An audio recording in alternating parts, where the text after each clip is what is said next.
Many workers are looking to turn the page in the new year as they navigate what economists are calling a weakening job market. A new report underscores the rise in Americans who are staying unemployed longer, about 6 months or more.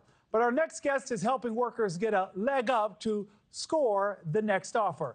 Deepali Vyas is an executive recruiter who has a long, huge following on Instagram, and I am one of them, and it's called The Elite Recruiter. Deepali, you know I'm already a big fan. There are so many questions I have for you. You said something the other day that I just want to jump right in there with people because we're talking about unemployment, and you said to people, because I watch your live feed, you cannot plan for 2026, Nick, if you have not done a reflection on 2025 and what you did wrong.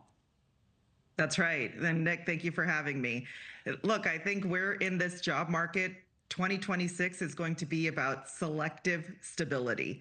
So we're no longer in a hiring freeze and we're past the talent hoarding, and companies are hiring with intent, not optimism. And that means there's fewer roles, longer timelines, and much higher expectations. And the unemployment rate has crept up to 4.6% as of last month. How can job candidates look past the negative headlines and stand out in a competitive market?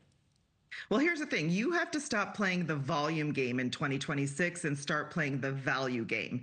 In this market, applying to 100 roles isn't hustle, it's noise. And the data's clear. The best roles are filled before they're even posted, and they go to the people that understand the business pain and can speak directly to it.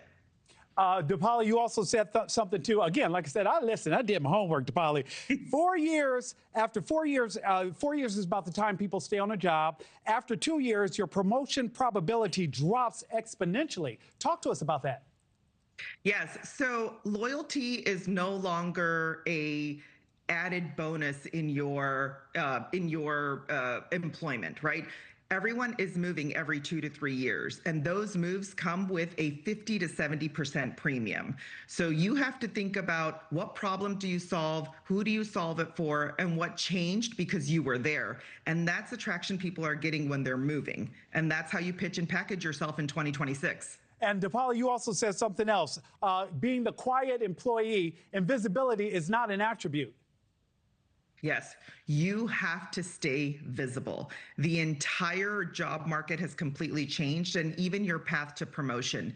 Invisibility keeps you the low maintenance employee, and you never want to be in that position. You want your employer to see exactly what you do.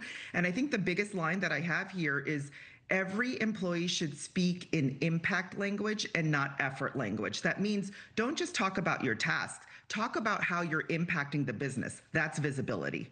Deepali, this is a question everyone in the newsroom had. What are your tips on making that perfect pitch to land an offer and the common pitfalls to avoid it? So here's my pitch for everybody that is possibly on the job market today. When you are in front of a hiring manager and you think it might not be going your way, here's the best thing anybody can do. Offer yourself as a fractional or consulting project-based work. You are trying to solve their problem based on what you have heard. Give that employer or hiring manager optionality. That's where the market is going. Fractional portfolio careers are on the rise. So my biggest tip is to make sure that you give that person in front of you exactly what they want to hear in terms of solving their problem. Bring a solution. Deepali, you mind talking to my boss for me for just a... No, I'm not. Actually, I'm very happy. Deepali, you are the best Christmas gift ever. Deepali, thank you so much for joining us this morning. Appreciate you.